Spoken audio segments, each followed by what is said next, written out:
Good Tuesday afternoon to you, 4 o'clock time for Sports4CLE. Thanks for joining us. Hope you're having a great day. Organized team activities going on throughout the NFL as well as out in Berea. The Browns out on the practice field in Berea going through another one of the organized team activities.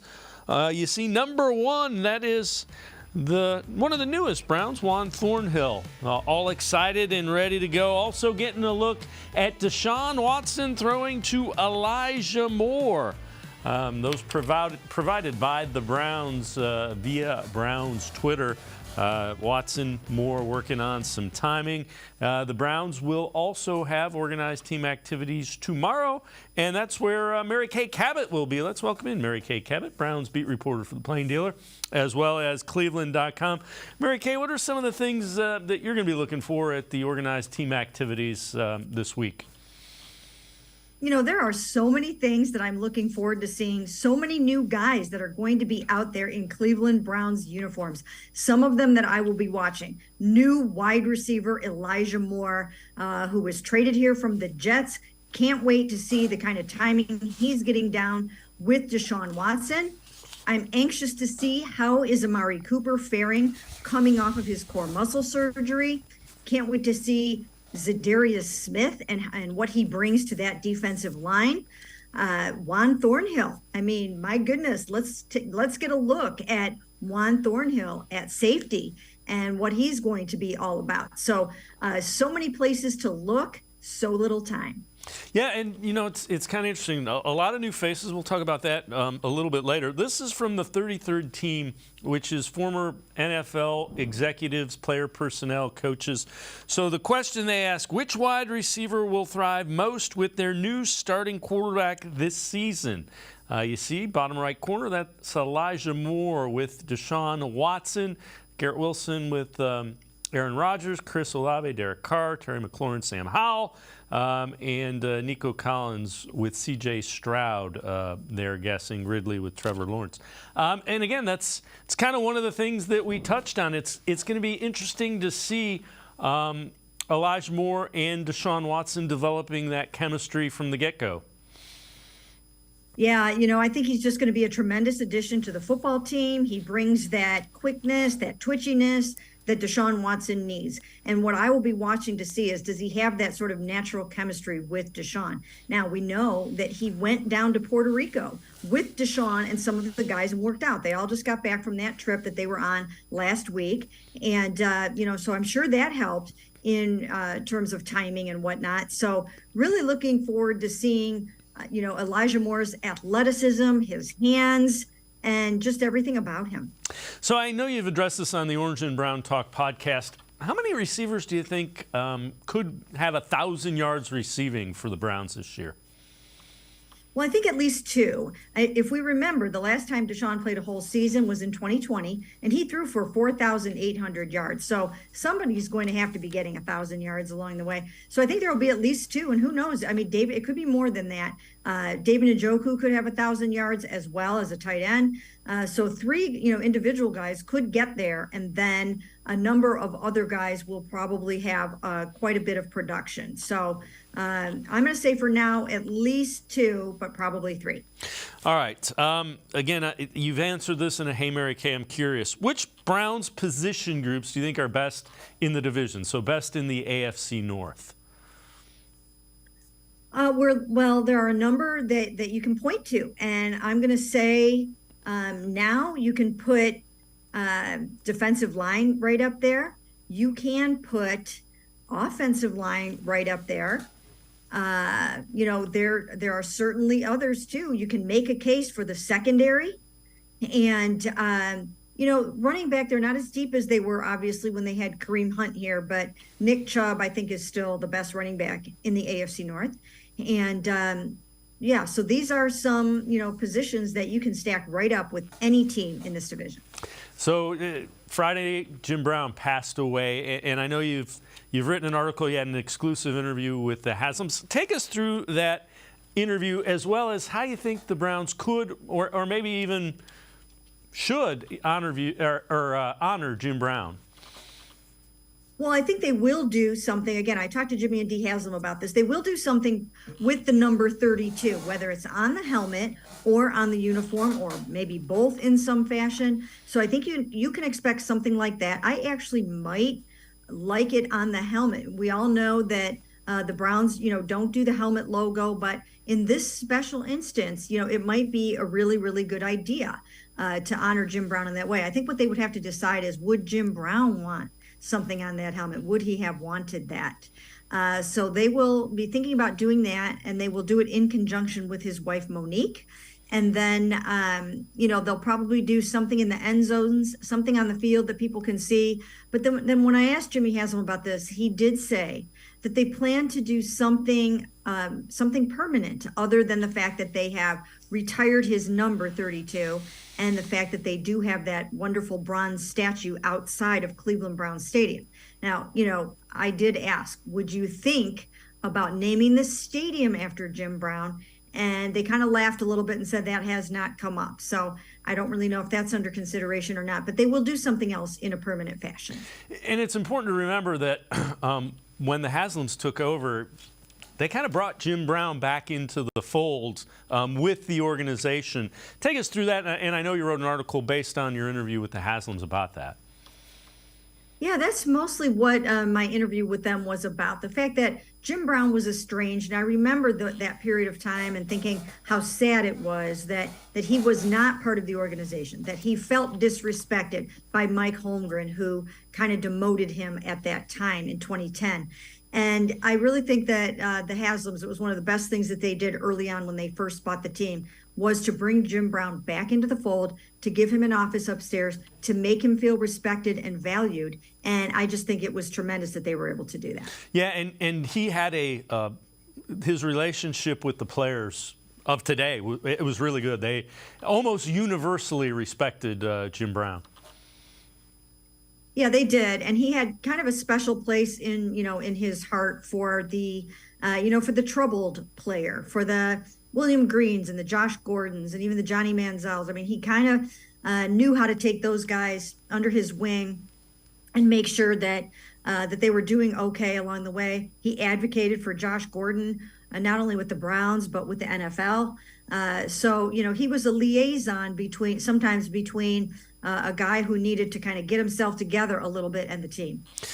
Mary Kay Cabot and I are going to step aside, take a quick time out. Before we go to break, Zadarius Smith gives us a sneak peek. Take a look. Number 99, as Zadarius Smith shows us what his locker will look like for the Browns. So a number change. Zadarius Smith will be wearing 99. Mary Kay Cabot, Browns beat reporter of the Plain Dealer, cleveland.com, and I will be right back. Sports4CLE, talking Browns. Stay with us. Come back to go forward. Back to learning new things. Back to pursuing your dreams. Tri-C has flexible learning options to fit your life. And every year, more than 1,000 local companies provide Tri-C students with real-world learning. The right education can boost your lifetime earning power by hundreds of thousands of dollars. Start now with a college education you can afford. Tri-C, where futures begin.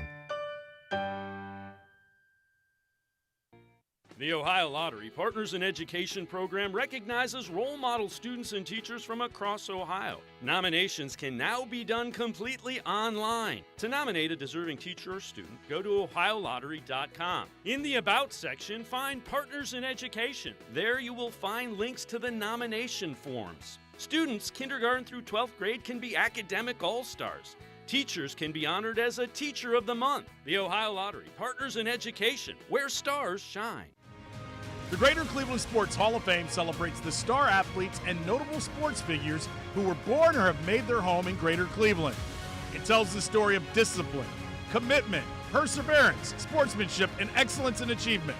It encourages and inspires those who believe in sport and its direct impact on the well-being of our community. Go to clevelandsportshall.com or follow us on Twitter at GCLE Sports HOF for more details.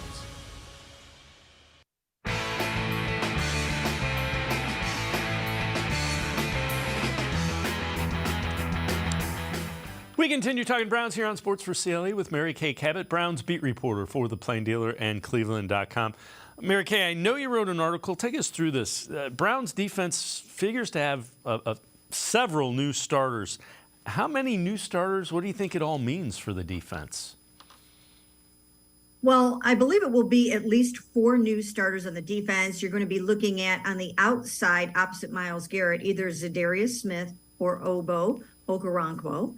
And then on the inside, you're going to have Dalvin Tomlinson. And then you probably will have a new starter next to Dalvin Tomlinson, whether they, occasionally start Zadarius inside there, or if they go with Siaki Ika, their rookie third-round pick, or if they go with one of the free agents that they signed in Maurice Hurst or Tristan Hill.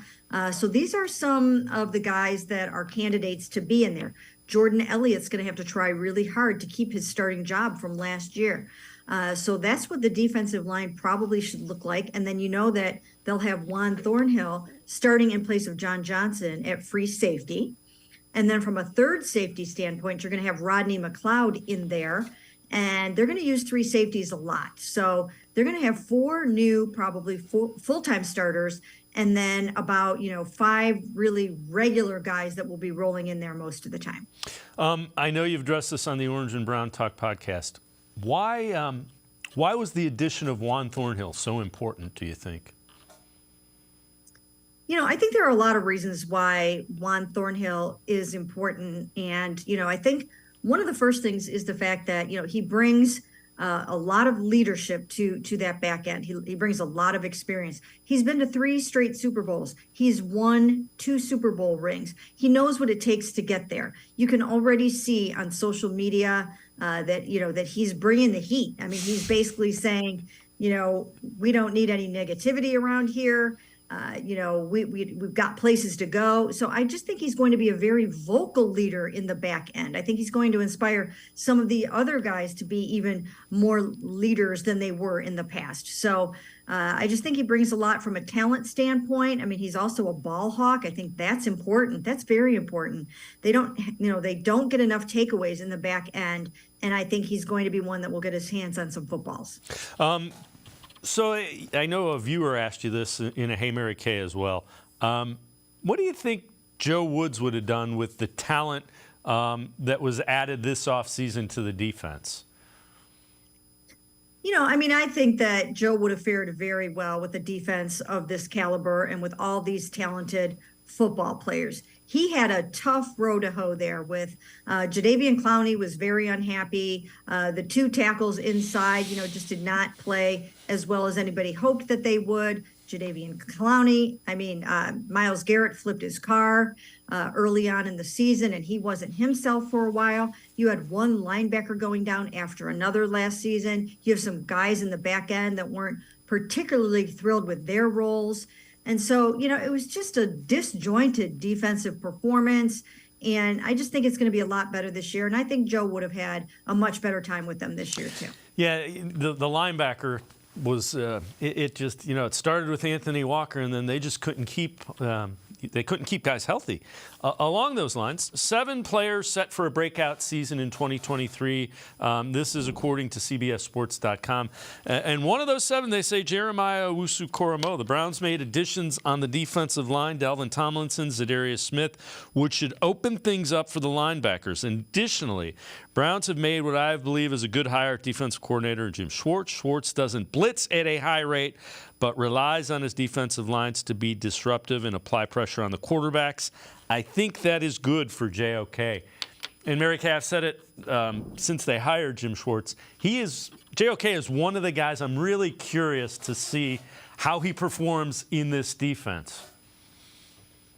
Yeah, and the other thing to remember about JOK, and he might actually be starting off OTAs and minicamp, just easing his way back in from a mid-foot sprain. It's tough to come back from something like that, and they need him healthy for the season. But certainly, if he's healthy, then this is an opportunity for him in this defense to really shine with his versatility, with his agility, with his sideline-to-sideline ranginess. So certainly he has opportunities, especially with so many good guys up front, taking on so much up there and freeing up a JOK to do some really cool things. Again, he won't blitz a lot, but he can get in there. He can make his tackles. He can cover. He can try to get some of those takeaways. He can be disruptive. And the other thing is he was coming off of a very tragic situation last season with the murder of his brother. I mean, just really a horrible, horrible situation. And he's another year removed from that. And even though he will obviously never, ever get over that. It just was so soon after it happened last year that he had to come back and jump into football. And I think, now he's had an opportunity to try to cope with that a little bit and, grapple with it a little bit more and be a little bit maybe more emotionally ready to play football. We keep saying, and we've seen it a number of times, Jim Schwartz doesn't blitz. But I think people get the wrong idea. What Jim Schwartz looks for is an area of that offense that he can exploit, a mismatch. So it might not be a blitz, but this guy can't handle this guy's skill set, and he'll continue to go to that. Yeah, absolutely. And JOK is the perfect person to create mismatches with because there are so many different things that he can do. He can cover those tight ends for you. He can handle those backs, catching passes out of the backfield. You can create all kinds of mismatches with him. And now the game will have slowed down for him some. He will really be, just a little bit more on top of what this pro game is all about and where he fits into the scheme of things. So I think you'll see a nice season from him. This again from one of your Haymaker K's. I thought it was really interesting. What factors go most into the Browns having success this season, excluding the quarterback Deshaun Watson and injuries, do you think? Yeah, you know what? That is, it's an interesting question. We get such great questions from our Browns insiders and our texters, and we always really appreciate that. But I chose a couple of different things that I think will be big factors. If you take Deshaun Watson out of this mix for purposes of being able to answer this question other than that, I think the coaching is going to be imperative. I really think that Kevin Stefanski is going to have to be able to call a really, really good game for Deshaun Watson. So I think that's going to be really important. And then, I think schematically, I think that'll be important. I mean, these guys are going to be a very attack-minded defense. And then I think offensively, they're going to be more explosive. So I think that those things will be key factors. And the other thing is that I really emphasized was the culture of the football team. They really needed to change the culture, especially defensively last year. Lots of disgruntled guys, lots of griping going on behind the scenes. They were not a cohesive unit. There was, a little bit of throwing each other under the bus on some occasions. None of that's going to be happening this year, I don't think. I just don't expect to see it at all. I think that Jim Schwartz will have a tremendous handle on that. I think that some of the guys that were a little bit disgruntled last year aren't here anymore, including a Jadeveon, who we know what his issue was with having to take on the tougher matchup and switch up with Miles at times. So I think the culture is going to be very, very big in terms of just positivity and attitude and all those things that you really need. Yeah, if you think about it, Bill Callahan has experience as a head coach. Kevin Stefanski is the head coach, and Jim Schwartz has been a head coach. So he has a number of places that he can go trusted places that he can go to get anything that comes up. Well, not only that, he has another pair of eyes helping him out this year in Bill Musgrave, who has so much experience as an offensive coordinator in the NFL. I mean, just tons of experience.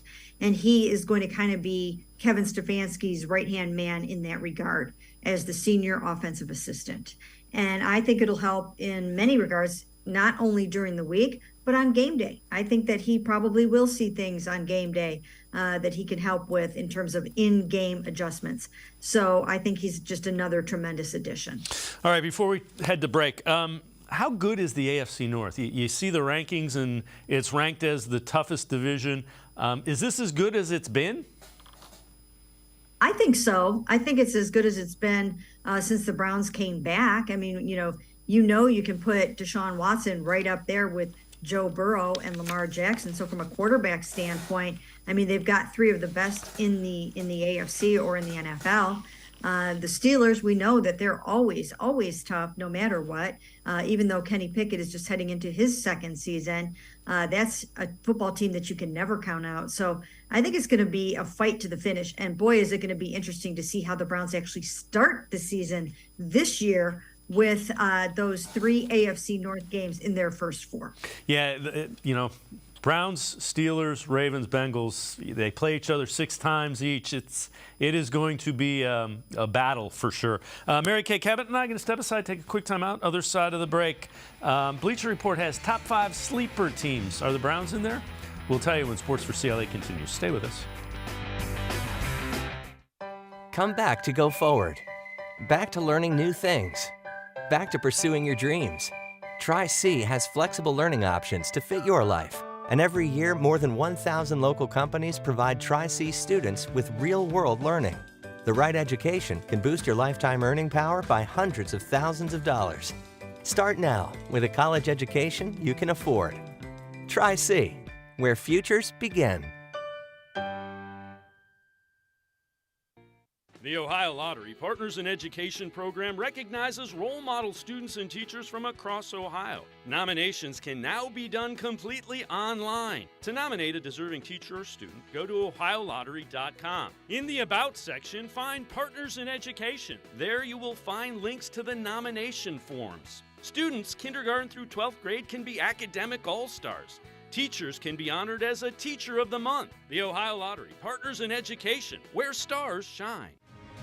The Greater Cleveland Sports Hall of Fame celebrates the star athletes and notable sports figures who were born or have made their home in Greater Cleveland. It tells the story of discipline, commitment, perseverance, sportsmanship, and excellence in achievement. It encourages and inspires those who believe in sport and its direct impact on the well-being of our community.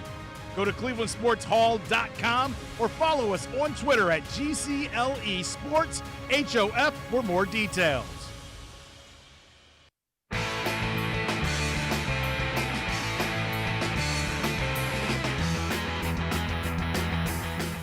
We continue talking Browns with Mary Kay Cabot, Browns beat reporter for the Plain Dealer and cleveland.com. So Bleacher Report has the top 5 sleeper teams for 2023. Number 1, they have the Pittsburgh Steelers, 2 the Lions, 3 the Browns, 4 the Broncos, and 5 the Panthers. For the Browns, while injuries or inconsistent performances from stars like Watson could sink the club's playoff chances, the Browns have what it takes to make a leap and could surprise as a real contender in 2023. Mary Kay chose to do that for 2 reasons. One, I agree with that, and it's pretty much universal. Bengals 1, Ravens 2, and they say the Steelers and Browns are 2 teams that could make a leap. So again, that AFC North is pretty brutal. It really is. It's just funny, though, when you think about it, for the Browns to be considered a sleeper team when you've got Myles Garrett, Zadarius Smith, Dalvin Tomlinson, Jeremiah Owusu-Koramoah, you've got Greg Newsome, all those guys, Juan Thornhill, and then you move over to the offensive side of the ball, and you've got the best offensive line. You've got Nick Chubb, you've got Deshaun Watson, Amari Cooper, Elijah Moore, and to be called a sleeper team, it's just kind of funny to me. There's a lot of talent on this football team. It definitely has to come together. They have to put it out on the grass and make it work. But this is not a team, I don't think, that should be considered a sleeper team. Yeah, it is head scratching, and when you bring that up, some people say, well, they've underperformed the last 2 years, but every year is different. Every roster is different. Well, what they haven't had those last 2 years is Deshaun Watson as their quarterback for the whole entire season. And, I think people are sleeping on the Cleveland Browns because they haven't bought into Deshaun Watson yet.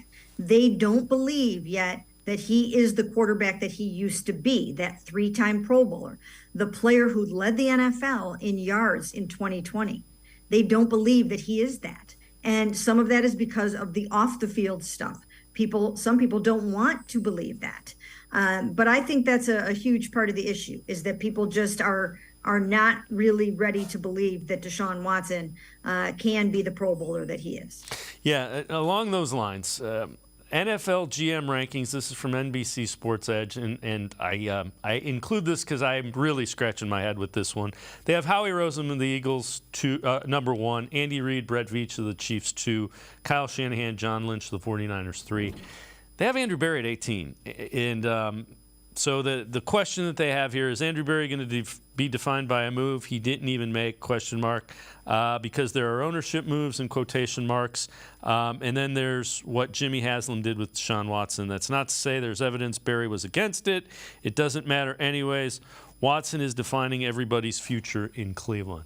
Andrew Berry, I think, is one of the better GMs, and the fact that he continues to make moves in the manner he did to get Elijah Moore, to get Zadarius Smith. Those are savvy GM moves.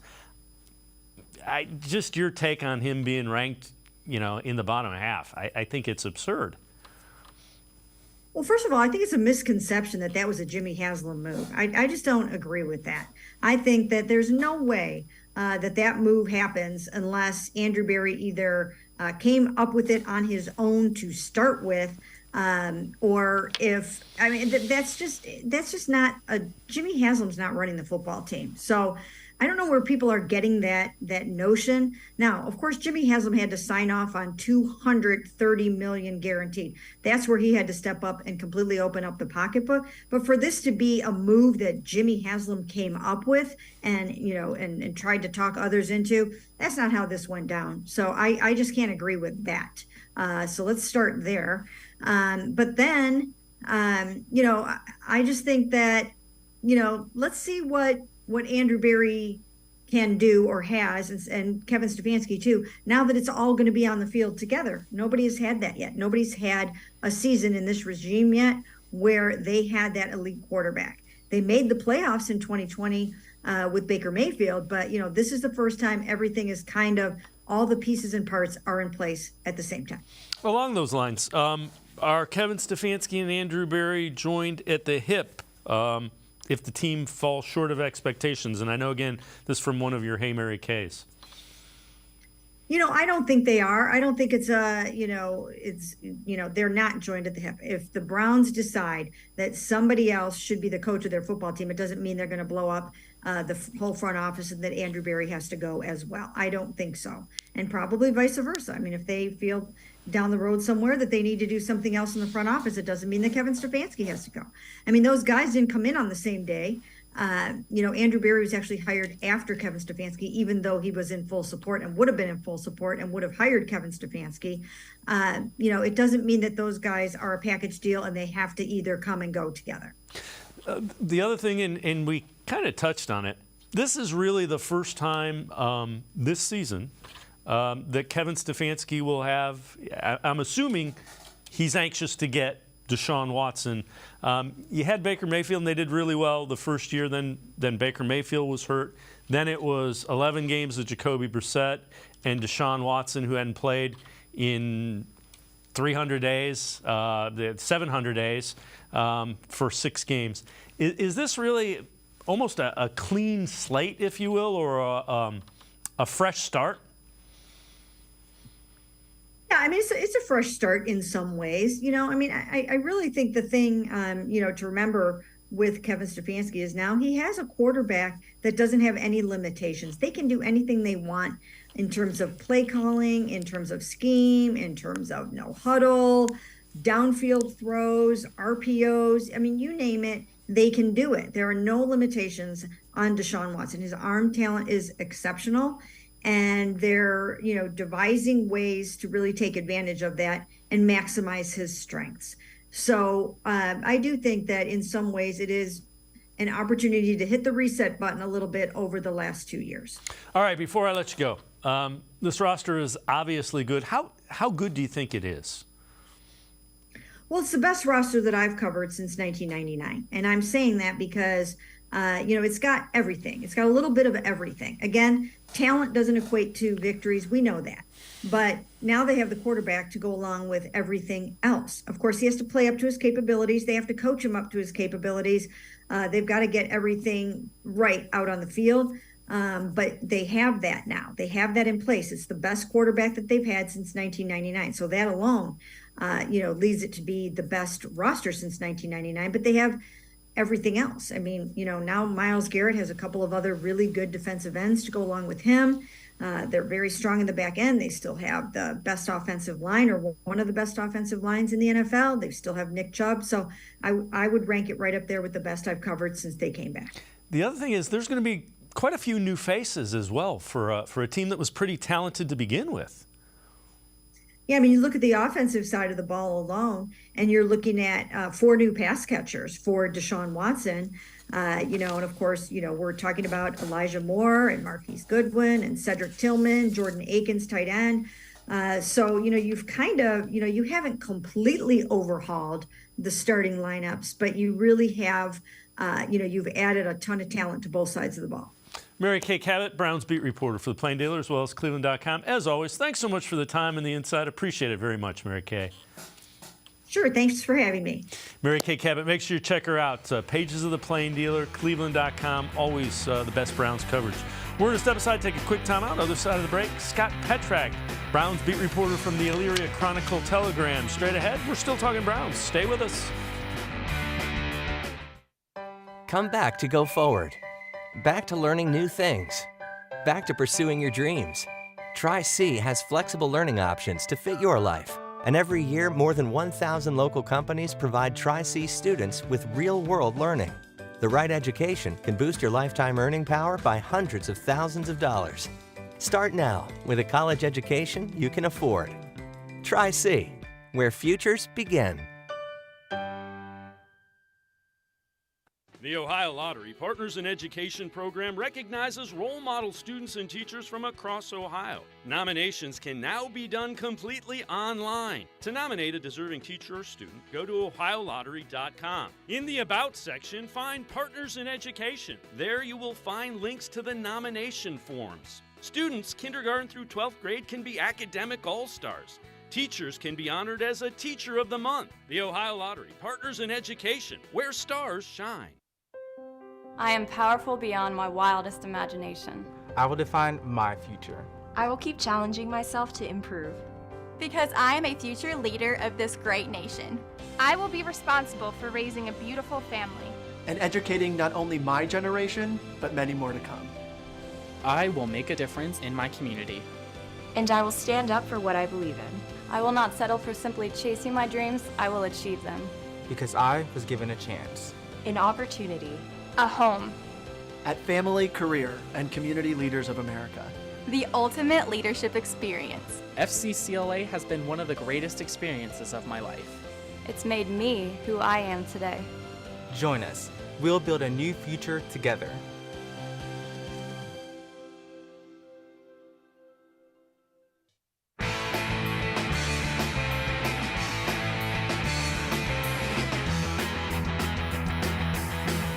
We continue talking Browns here on Sports4CLE. Matt Castle, former NFL quarterback, doing some work for the 33rd team.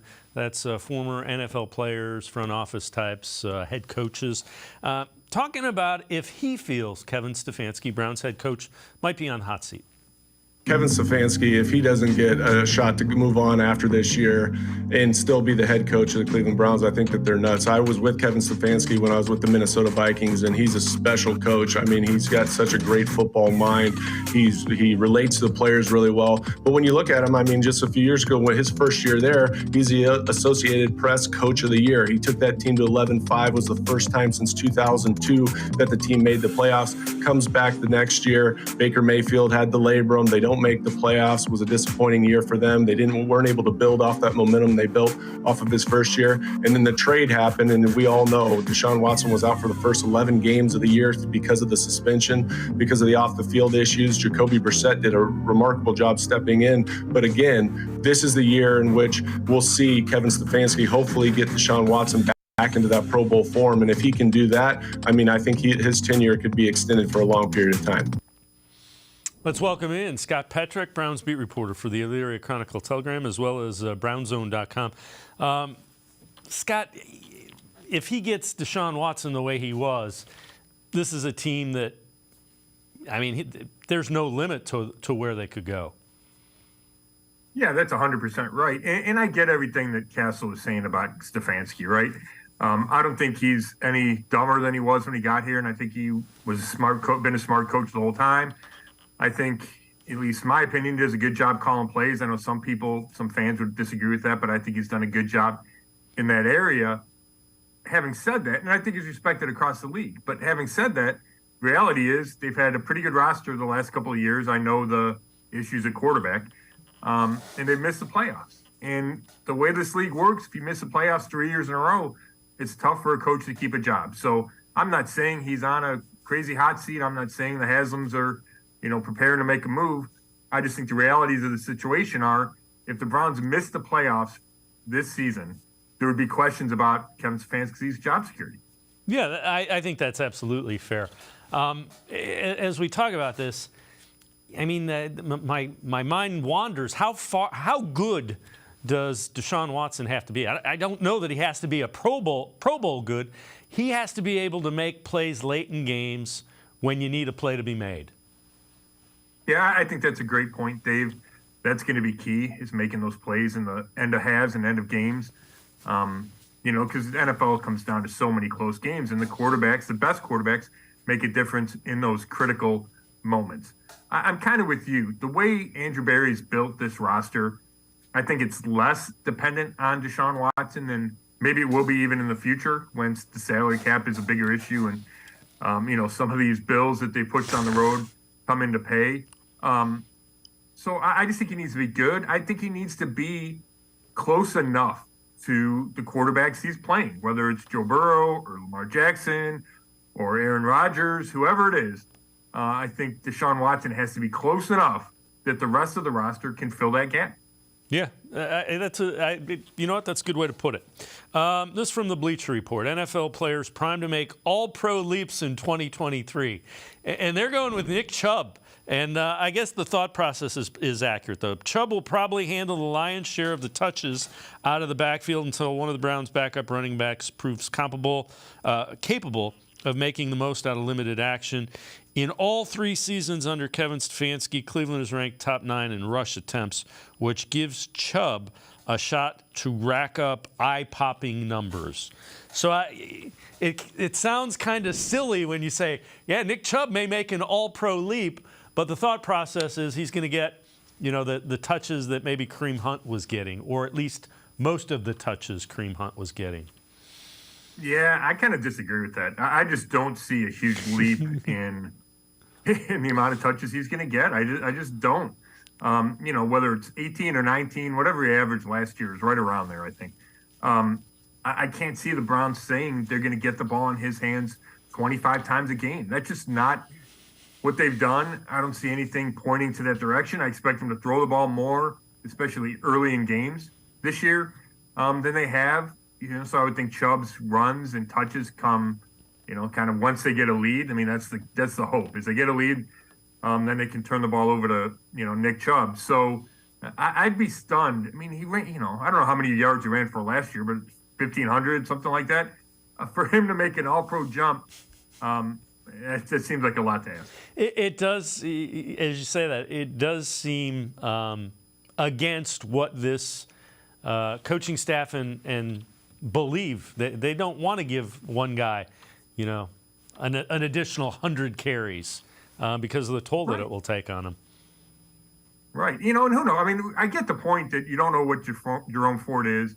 There's a lot of question marks beyond that at running back. So, yeah, is there a situation where Nick Chubb has to carry the burden early in the season? Maybe. But I certainly don't think that's the plan for the organization. So these are from Pro Football Focus quarterback rankings. So they go 1 is Patrick Mahomes, 2 Josh Allen, 3 Joe Burrow. You see the rest of the top 10 there. 11 Tua, 12 Matthew Stafford. They say Deshaun Watson is 13. Maybe the hardest player to rank on this list, Watson has one of the widest ranges of outcomes in the NFL. Finished 2022 with a 55.3 overall PFF grade after returning from suspension. Didn't noticeably improve as one does if they are just shaking off the rust. Well, yeah, and he was also in a new system with guys that had been playing for 11 weeks, and he was in week 1. But the widest range, I get that. I get he would be the hardest guy to peg. Oh, there's no doubt about that. And I've wanted to rank Watson kind of since he got here, and it's been so hard because he didn't play for those first 11 games, and then we saw what he did the last 6 weeks.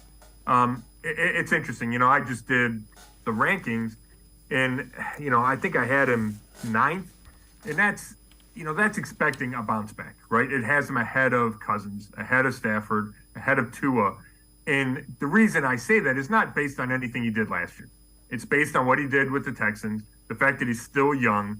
And I guess that's where I think he should fit if the Browns are going to be who the Browns want to be, and if Watson's going to start to return to the form that they think he can return to. Because if he's not better than Kirk Cousins and Matthew Stafford, then the Browns probably should not have spent what they did to get Deshaun Watson from a draft pick standpoint and a salary standpoint. So I think he needs to fit in that bottom of the top 10 for the Browns to be who they want to be. And I think that's completely reasonable.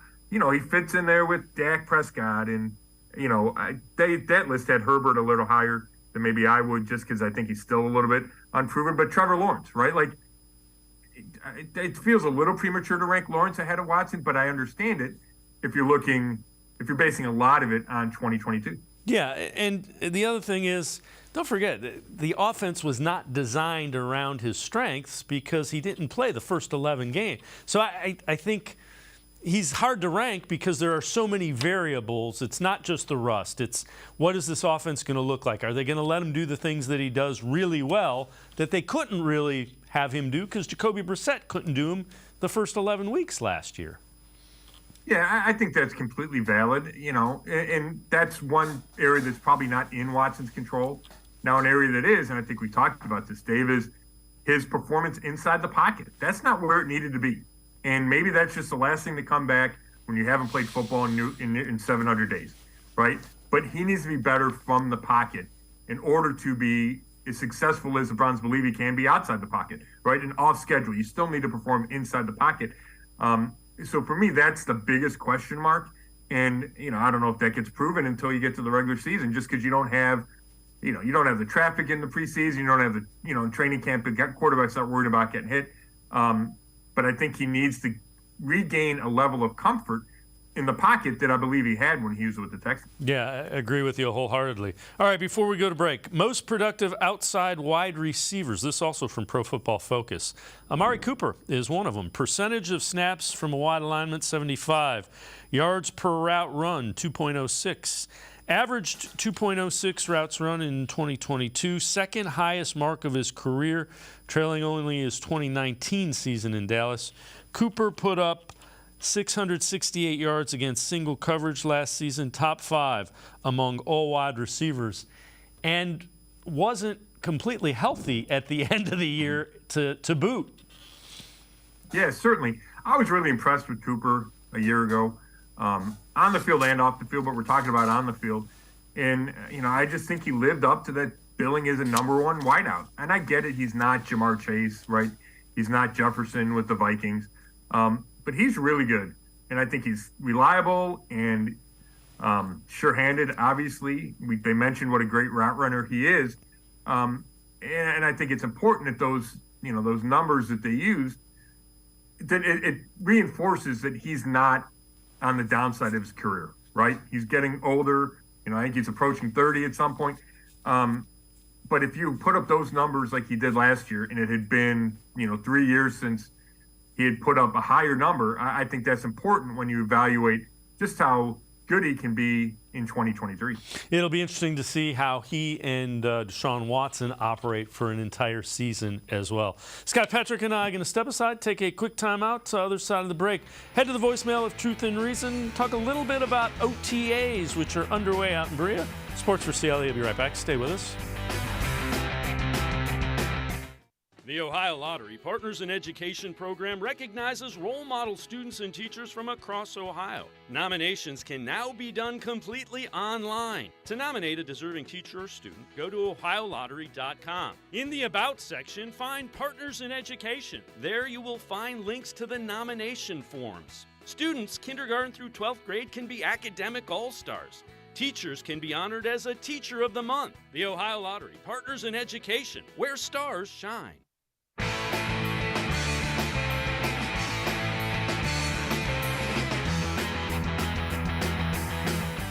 We continue talking Browns with Scott Petrak, Browns beat reporter from the Elyria Chronicle-Telegram, as well as BrownsOTAs.com.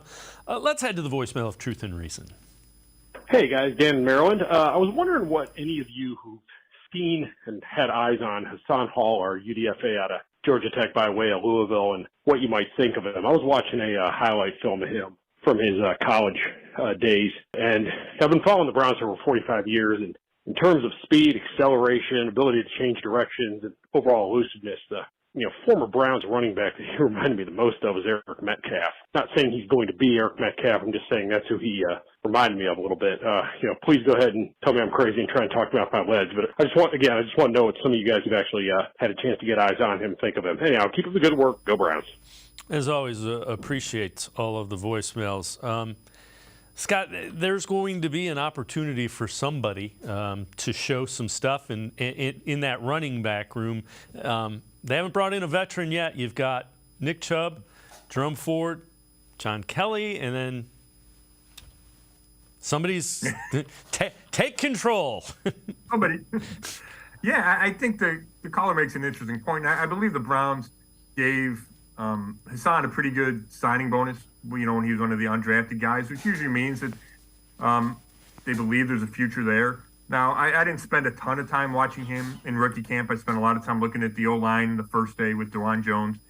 And then the second day I watched the D-linemen a bunch and the D-backs. But, when you look at his resume from college, there's certainly a kick return aspect that I think the Browns are intrigued by. That's a question mark, right? They have a lot of candidates to do that, whether it's Jakeem Grant Sr., if he's healthy coming off the Achilles. Do you have Jerome Ford do it again? There's other guys on the roster, but nobody cemented by any stretch. So I think that would be an area that the Browns would certainly look at him. Maybe he could stick around if he could excel there and prove that he can catch the ball coming out of the backfield on third down. So I would certainly think he's in the mix. I mean, I'm not ready to give him a roster spot or anything like that. But I think the Browns want to evaluate him for the next couple of months. I know you wrote a story that went up today. Take us to Luke Whippler, the center. You mentioned you were watching the offensive line. Take us through that. Yeah, he's interesting. He left Ohio State early. He could have gone back. Winds up being a 6th-round draft pick. And, my initial thought, because I remember at the Combine, he talked about it and said it was the right time to come out. Then he get drafted in the 6th round. So I asked him about that at rookie camp. And he said he doesn't have any regrets. He's happy with the situation he's in. The, offensive line coaches Bill Callahan and Scott Peters, Ethan Posick and Joe Bitonio and Wyatt Teller on the inside. So I think that's interesting because, if you come out early, usually you're hoping to go higher than the 6th round. Having said that, I think this is a good spot for him with the Browns. There's no pressure to play right away with Posick in there. I think he competes with Nick Harris for that backup center spot. And, roster spots are precious. So he's going to have to cross-train and play some guard to be up on game days. But I think there's an opportunity there. And then if you think down the road can, in a couple of years when Posick, his new contract runs out, could he step in and play center? I think that's kind of the long-term hope for the Browns. But he's an interesting guy. I talked to his line coach at Ohio State, Justin Fry. He says he studies film so often, and they can check on the iPad who studies the most film. And he said it was Whippler. He would text him on Monday, hey, what can I watch, with the upcoming opponent? Plays chess, a cerebral guy. But he's also fun. He's a juggler. He did some stand-up comedy at a point. So he's a fun guy to talk to. Maybe needs to get a little bigger. I think he's 303 pounds. If you want to play guard, maybe you need to be a little thicker. But he's an interesting guy. OTAs underway. There will be media availability and the opportunity to head out there tomorrow. What are you looking for? What are you watching for the OTAs? Yeah, to me, it's the new guys, right? That's where it starts. It's Zadarius Smith, first time seeing him up close, even on the field and talking to him. Juan Thornhill, Elijah Moore. I'm really interested to see Elijah Moore. This is assuming these guys are going to be there, right? It's still voluntary, but I would expect these players to be there. You just see how they react, how Moore and Watson react on the field, their conversations. It's just something else when you get to see a guy in person. The size, speed, qualities. You read all about him, you watch film. To me, it is helpful to see these guys in person. And then, it's Deshaun Watson and how the offense changes, right? I don't know if we're going to be able to tell on the second day of OTAs what the offense is going to look like week one, but maybe there's more three wides, right? Maybe it's more no-huddle, whatever it is. Maybe you can start to get a glimpse. All right, before we go to break, ESPN's Football Power Index projects the Browns to go 9-8, gives them a 38.5% chance to make the playoffs. This from Jake Trotter of ESPN. Scott, I think that, the 9-8, 10-7, 11-6, I think all of those are fair guesstimates, if you will. For sure. I mean, that's right around where the Vegas number is, right? It's 9, I think it's 9.5, or at least that's where I saw it. Maybe it's 8.5 now. So, I mean, that's right around the prediction. I think if it was lower than that, it wouldn't seem right. So that's about right. And then, like we talked about, there's one giant question mark with this team, and then there's other smaller question marks. How do they play out? But, I think, 38 or whatever that is % chance to make the playoffs feels kind of right. I get if you wanted to argue that it should be higher, right? That they're more talented and Watson's going to be great. Well, yeah, if Watson's great, then it is higher. But it's a tough division and it's a tough conference. Yeah, and it's going to come down to, look at the Jets game last year. It's going to come down to 2 or 3 plays are going to be the difference between 9 wins and 11 or 12 wins. It's the way the NFL goes. Right, especially when you've reached that kind of talent level where the Browns are, right? They're not where they were, 7 years ago, where it was they're going to go 2-14. They're there. They're in the mix. So it comes down to how do you play at the biggest moments? How do you coach at the biggest moments? Do you get a ball to, bounce to break your way? And then how do you do inside the division? We know the season, the schedule starts with, 3 division games within the first 4. That's going to be crucial because if you can get a foothold in the division, obviously it makes the road to the playoffs that much easier. Scott Petrak, Browns beat reporter for the Elyria Chronicle-Telegram, and I are going to step aside, take one more time out. Other side of the break, we will talk more about the Browns and possibly some additions. Sports4CLE, be right back. Stay with us. Come back to go forward. Back to learning new things. Back to pursuing your dreams. Tri-C has flexible learning options to fit your life. And every year, more than 1,000 local companies provide Tri-C students with real-world learning. The right education can boost your lifetime earning power by hundreds of thousands of dollars. Start now with a college education you can afford. Tri-C, where futures begin.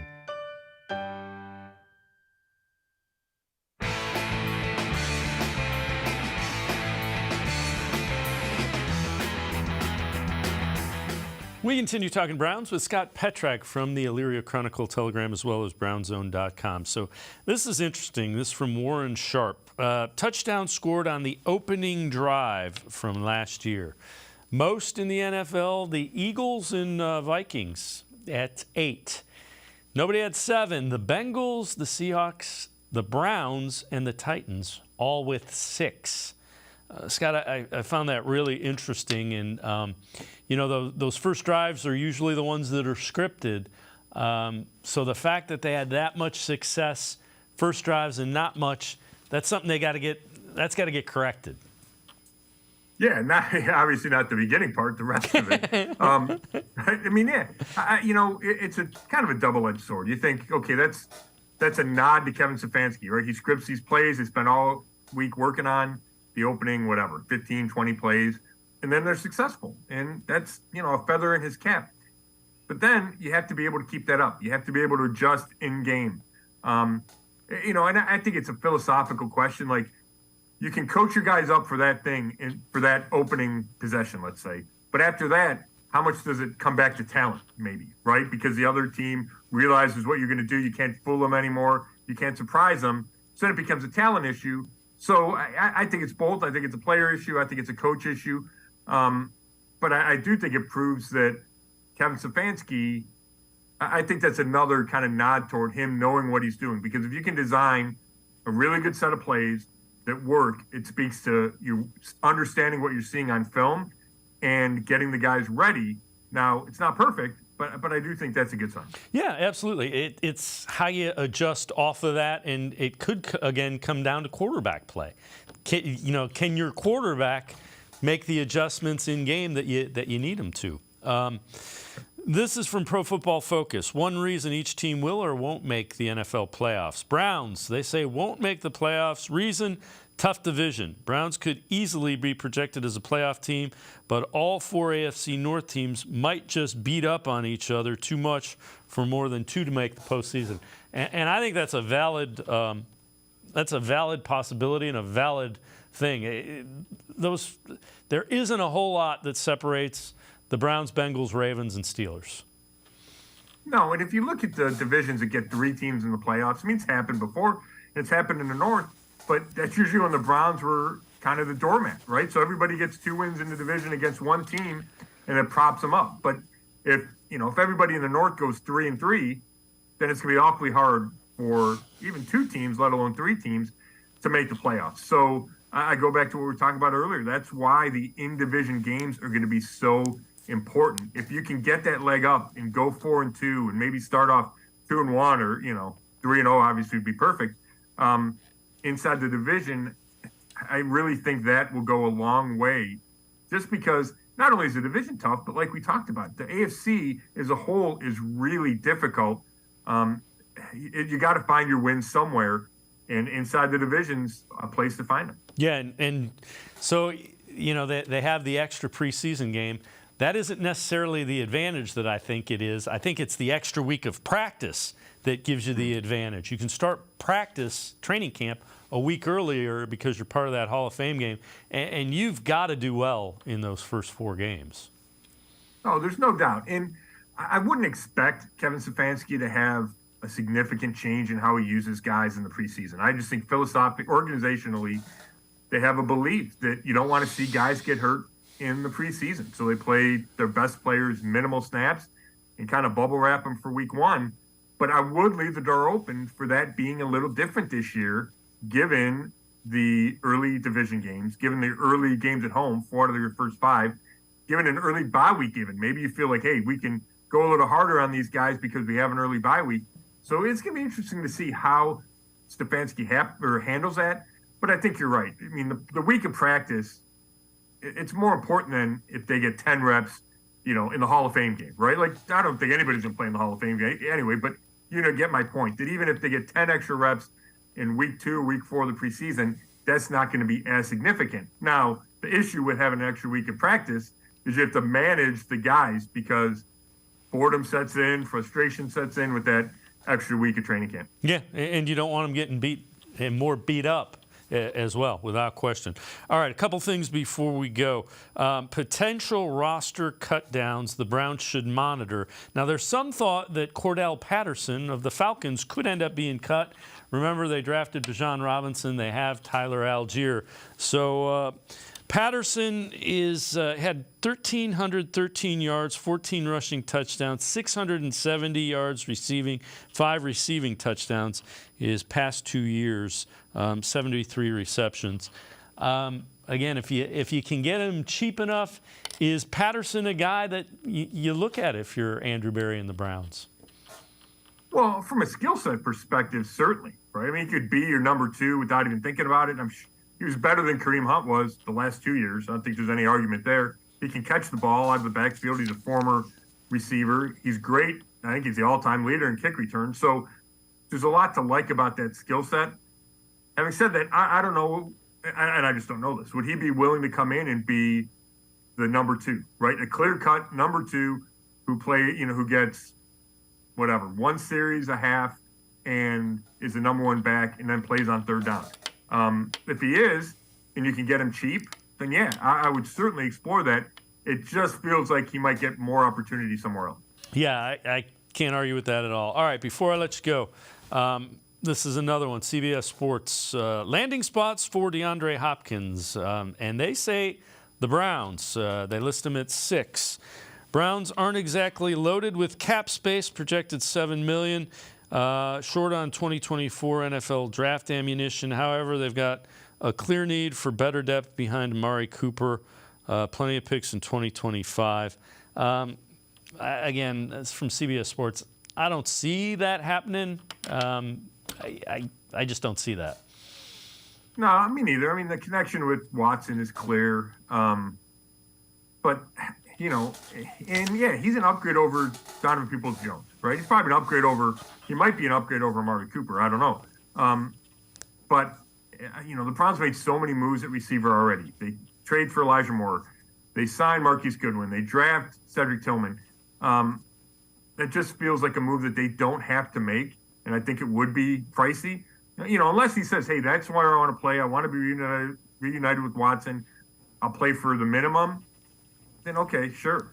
You know, why not? But I just don't see that happening. Yeah, I agree with you. Scott Petrak, as always, thanks so much for taking some time and joining us. Appreciate it very much, Scott. Thanks, Dave. Scott Petrak, make sure you check him out. Really good Browns coverage with the Elyria Chronicle-Telegram.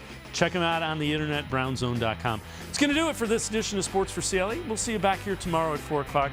Have a great night, everybody. See you tomorrow at 4 on Sports for CLE.